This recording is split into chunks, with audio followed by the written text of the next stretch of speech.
할렐루야. 은혜로운 찬양으로 예배의 문을 연 IMC 워십 찬양팀의 찬양을 주님께서 기뻐 받으셨을 줄 믿습니다.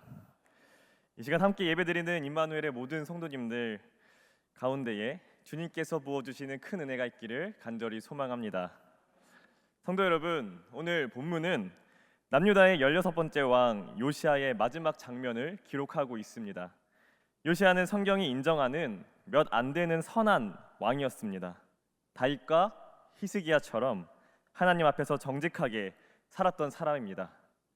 열왕기하 22장 2절에는 이렇게 그를 소개합니다. 제가 봉독하겠습니다. 요시아가 여호와 보시기에 정직히 행하여 그의 조상 다윗의 모든 길로 행하고 좌우로 치우치지 아니하였더라. 아멘.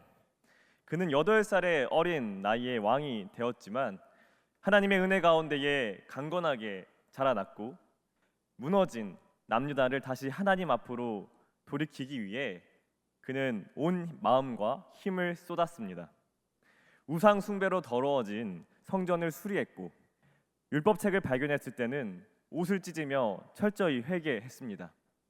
그리고 유월절을 회복하여 하나님의 구원의 은혜를 공동체 가운데에 다시 살려냈습니다.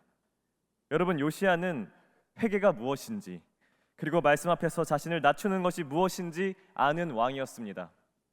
그런데 여러분, 오늘 본문은 바로 그 요시아가 인생의 마지막 순간에 전혀 다른 모습으로 무너지는 장면을 보여줍니다.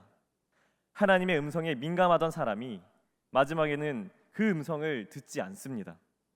말씀 앞에 자신을 낮추던 사람이 마지막에는 자신의 판단을 내려놓지 못합니다. 여러분, 하나님의 말씀을 듣지 않고 자기 판단대로 살아가는 것을 성경은 무엇이라고 가르치고 있습니까? 바로 교만입니다. 오늘 본문은 요시아의 무너짐은 우리에게 분명하게 보여줍니다. 사람을 무너뜨린 것은 외적인 위기만이 아니라 하나님 앞에서 자신을 높이는 교만이라는 사실입니다. 오늘 우리는 요시아의 마지막을 통해 그를 무너뜨린 교만이 어떤 모습이었는지 3가지로 살펴보기를 소망합니다.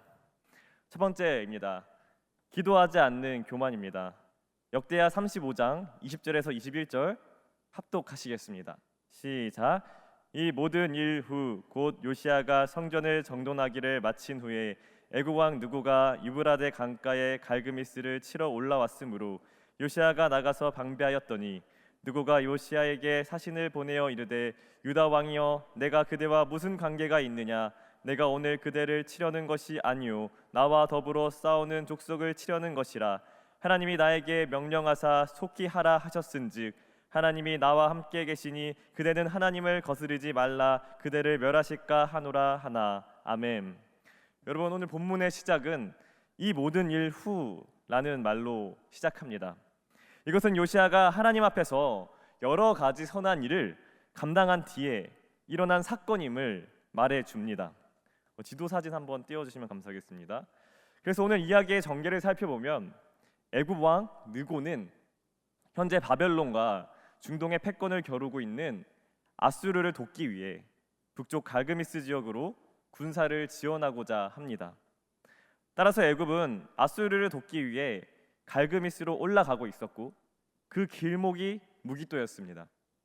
문제의 발단은 여기서부터 시작됩니다. 어째서인지 요시아가 군대를 이끌고 애굽 군대를 무기토에서 막으려고 합니다. 애굽의 목적은 아수르를 도와주기 위해서였지 남유다를 공격하기 위함은 아니었음에도 요시아는 애굽 군대를 집요하게 막으려고 했습니다. 분명 애굽 군대를 향한 의심이 있었을 것입니다. 그래서 애굽 왕 느고가 요시아에게 분명히 말합니다. 내가 오늘 그대를 치러 온 것이 아니다. 물론 애굽 왕의 말을 무조건 다 믿을 수는 없었습니다. 하지만 이제 말씀을 들여다보면 성경은 이 사건이 하나님께서 개입하고 계신 사건임을 애굽 왕의 입술을 통해 드러내십니다. 역대하 35장 21절 하반절 합독하시겠습니다. 시작. 하나님이 나에게 명령하사 속히 하라 하셨은즉 하나님이 나와 함께 계시니 그대는 하나님을 거스르지 말라 그대를 멸하실까 하노라 하나. 아멘. 여기서 거스르다는 단순히 반대한다는 뜻이 아니라 하나님이 막으시는 길을 끝까지 밀어붙이는 태도를 의미합니다. 하나님보다 내 판단을 앞세우는 것입니다.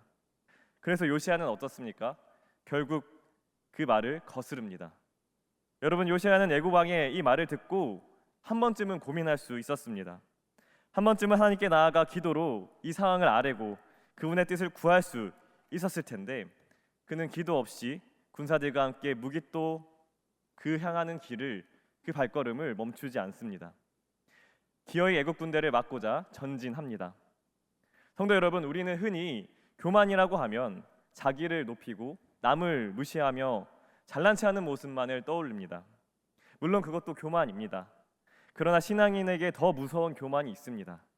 그것은 겉으로는 안 그래 보이는데 속으로는 하나님께 묻지 않는 것입니다. 하나님 없이도 판단할 수 있다고 여기며 하나님 없이도 결정할 수 있다고 생각하는 것입니다. 그래서 진짜 무서운 교만은 어느 날 갑자기 큰 모습으로 나타나지 않습니다. 기도하지 않는 것, 하나님께 묻지 않는 것, 바로 거기서부터 교만은 자라납니다. 성도 여러분, 우리는 일상 속에서 이런 경험을 합니다.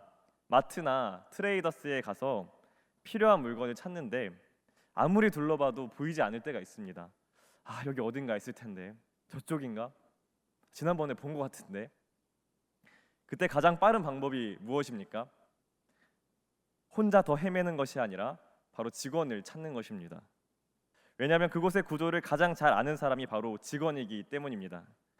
우리 인생도 이와 유사한 부분이 있습니다. 내 인생의 길을 내가 다 아는 것 같아도 실상 우리는 자주 헤맵니다.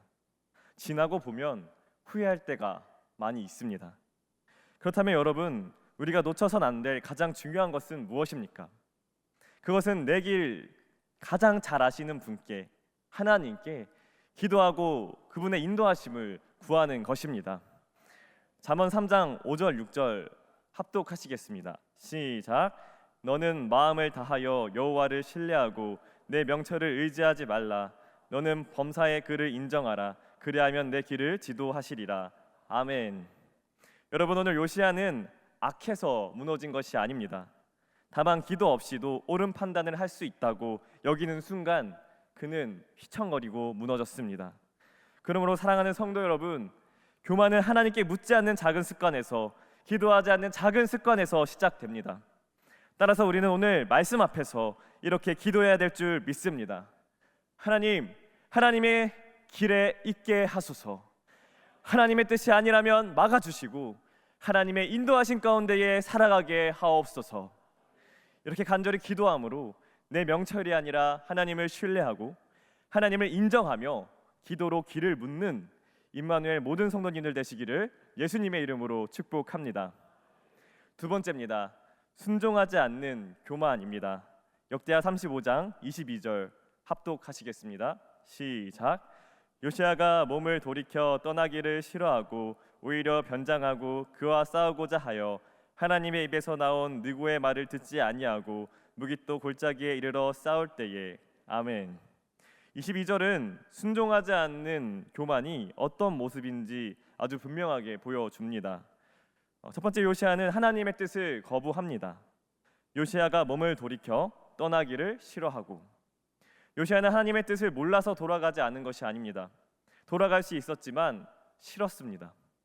이 마음속에는 멈춰야 한다는 신호가 있었고 그 상황이 이상하다는 감각이 있었지만 그는 그것을 거부합니다.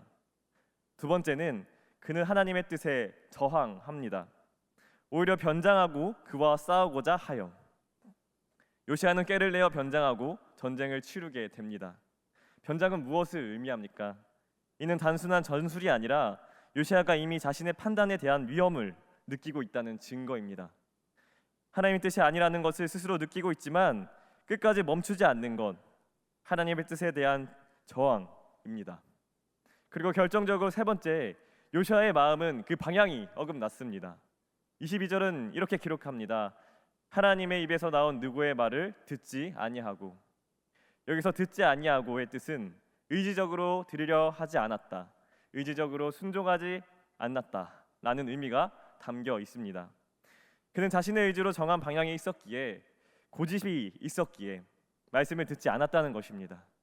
그러므로 여러분, 순종하지 않는 교만은 말씀을 거부하고 저항하여 내가 정한 방향을 고집하는 모습입니다.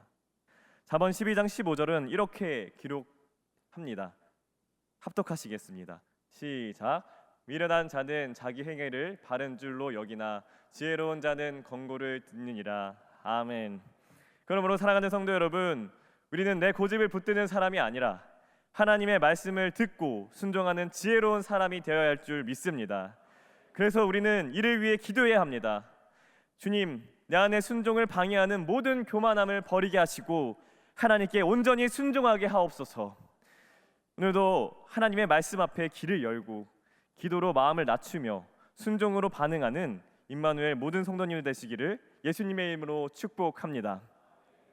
세 번째 요시야의 교만은 나와 주변을 아프게 하는 교만입니다. 본문 역대하 35장 23절에서 25절 합독하시겠습니다. 시작. 활 쏘는 자가 요시야 왕을 쏜지라. 왕이 그의 신하들에게 이르되 내가 중상을 입었으니 나를 도와 나가게 하라. 그 부하들이 그를 병거에서 내리게 하고 그의 버금 번거에 태워 예루살렘에 이른 후에 그가 죽으니 그의 조상들의 묘실에 장사되니라. 온 유다와 예루살렘 사람들이 요시야를 슬퍼하고 예레미야는 그를 위하여 애가를 지었으며 모든 노래하는 남자들과 여자들은 요시야를 슬퍼 노래하니 이스라엘의 규례가 되어 오늘까지 이르렀으며 그 가사는 애가 중에 기록되었더라. 아멘. 성도 여러분, 모든 죄는 마찬가지겠지만 교만은 결코 나 혼자만의 문제로 끝나지 않습니다. 우리는 종종 이렇게 생각할 수 있습니다. 내가 결정한 일이니까 내가 책임지면 되지. 내 인생이고 내가 선택한 거니까 괜찮은 거지. 그러나 성경은 분명히 보여줍니다. 한 사람의 교만이 그 한 사람에게서 끝나지 않고 주변 사람들까지 아픔을 남기는 것을 말입니다. 오늘 본문은 요시야의 마지막 장면을 매우 비통하게 기록합니다. 그는 결국 무기또 전장에서 활 쏘는 자의 화살을 맞고 치명적인 상처를 입습니다. 그리고 부하들에게 말합니다. 내가 중상을 입었으니 나를 좀 도와서 옮겨가라. 그토록 경건했던 왕, 그토록 귀하게 쓰임 받았던 왕이 한순간에 불순종과 교만의 결과로 한낱 병졸의 화살에 맞아 비극적인 최후를 맞이하게 됩니다. 여러분, 이처럼 교만함의 결과는 반드시 아픔을 남깁니다. 죄는 언제나 파괴적이지만 교만은 특별히 더 위험합니다. 왜냐하면 교만은 회개할 기회를 잃게 만들고 멈출 기회를 놓치게 만들며 결국 가장 늦게 진리를 깨닫게 만들기 때문입니다. 요시야도 처음부터 죽으려고 나간 것이 아닙니다. 자기 판단이 옳다고 여겼고 어쩌면 자신의 행동이 나라를 위한 것이라고 생각했을 수 있습니다. 하지만 하나님께 묻지 않았고 끝내 자기 고집을 밀어붙였습니다. 교만은 늘 이렇게 말합니다. 너의 생각이 맞다. 이 정도는 문제가 없다. 그래서 더욱더 안타깝습니다. 요시야는 그렇게 교만의 결과로 최후를 맞았고 이를 통해 교만의 끝은 결국 상처와 눈물 그리고 후회임을 알 수 있습니다. 하지만 요시야의 교만의 결과는 공동체를 정말로 슬프게 했습니다. 성경 24절 하반절을 합독하시겠습니다. 시작. 온 유다와 예루살렘 사람들이 요시야를 슬퍼하고. 아멘. 여기서 슬퍼하다는 것은 단순히 하루 정도 아쉬워했다는 정도가 아닙니다. 가슴을 치며 통곡했다는 것입니다. 공동체적으로 깊이 슬퍼했다는 것입니다. 그리고 이어서 25절 하반절을 보면 이렇게 기록되어 있습니다. 요시야를 슬피 노래하니 이스라엘 규례가 되어 오늘까지 이르렀으며 그 가사는 애가 중에 기록되었더라. 이 슬픈 노래는 통곡이 되어 이스라엘의 규례가 될 만큼 아주 오랜 기간 백성들 마음에 아픔으로 남았다는 것을 알 수 있습니다. 여러분, 요시야의 교만의 결과가 이토록 오랜 시간 백성들 마음에 그림자로 남은 이유가 무엇입니까? 요시야는 단순한 왕이 아니었습니다. 백성에게는 한 줄기 소망이었습니다. 그는 무너진 나라를 일으켰고 덕이 있었으며 말씀을 회복시키고 유월절을 다시 백성들로 하여금 알게 하였습니다. 그런데 그런 왕이 자신의 교만함으로 허무하게 무너졌기에 백성들의 마음속에 드리워진 그림자는 짙었고 오래갈 수밖에 없었습니다. 그렇다면 여러분, 우리는 이 요시야의 모습을 어떻게 받아들이면 좋겠습니까? 여러분, 가정 안에서 누군가의 고집이 꺾이지 않으면 온 가족이 힘들어집니다. 또 교회 안에서 누군가가 자기 뜻만 주장하면 공동체는 지칩니다. 사역 가운데에서도 순종보다 내 방식을 앞세우면 결국 함께하는 사람들이 아픔을 겪게 됩니다. 처음에는 몰랐는데 나중에 보면 자존심 때문에 관계가 멀어지고 완고함 때문에 분위기가 무너지고 또 내 교만 때문에 주변 사람이 울게 되는 경우가 있습니다. 그래서 겸손은 단지 내 신앙을 위해 개인적인 덕목을 넘어 함께 살아가는 사람들을 살리는 은혜입니다. 이제 우리는 먼저 내가 지금 옳은가를 묻기 전에 내가 지금 겸손한가를 물어야 될 줄 믿습니다. 또한 내가 맞는가를 따지기 전에 내가 지금 하나님 앞에서 낮아져 있는가를 점검해야 합니다. 그렇다면 성도 여러분, 우리의 겸손은 어디서 오게 됩니까? 우리는 우리의 힘만으로 온전히 겸손할 수 없습니다. 그러나 겸손으로 모든 사람을 살리신 분이 계십니다. 바로 우리 구주 예수 그리스도이십니다. 요시야는 교만의 결과로 많은 사람들에게 슬픔을 남겼지만 예수님은 겸손의 결과로 십자가의 죽음을 통해 믿는 모든 자에게 영원한 생명과 기쁨의 안식을 주셨습니다. 우리는 겸손의 표대이신 예수님을 바라볼 때 온전한 겸손을 이룰 수 있습니다. 빌립보서 2장 5절의 말씀 합독하시겠습니다. 시작.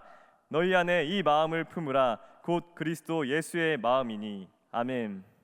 나와 주변을 살리는 겸손의 표대는 오직 예수 그리스도 한 분뿐입니다. 그 주님의 겸손이 우리 마음에 부어질 때에 우리는 요시야와 같은 실수를 반복하지 않게 됩니다. 그러므로 사랑하는 성도 여러분, 오늘 우리의 선택이 누군가를 살릴 수도 있고 누군가를 아프게 할 수도 있음을 기억하심으로 믿음으로 결단하시며 내 뜻을 세우겠습니다가 아니라 나와 공동체를 위해 주님 뜻 앞에 나를 낮추겠습니다라고 고백하시기를 간절히 소망합니다. 이 고백을 통하여 우리의 가정이 살아나고 우리의 교회와 우리의 공동체가 살아나며 우리의 삶이 하나님 앞에 아름답게 쓰임받을 줄 믿습니다. 성도 여러분, 오늘 본문은 요시야의 마지막을 통해 교만의 결과를 보여줍니다. 첫 번째는 교만을 하나님께 묻지 않게 합니다. 기도하지 않는 순간 사람은 자기 판단을 의지하기 시작합니다. 두 번째는 교만은 하나님의 말씀에 순종하지 않게 합니다. 알면서도 거부하게 되고 저항하며 듣지 않아 끝내 내 뜻을 고집하게 만듭니다. 대체 교만은 나 혼자에서 끝나지 않고 주변 사람들까지 아프게 합니다.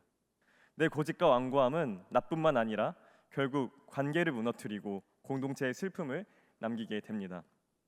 그러므로 사랑하는 성도 여러분, 오늘 요시야는 교만으로 슬픔을 남겼지만 여러분, 예수님은 겸손으로 생명과 구원을 주셨습니다.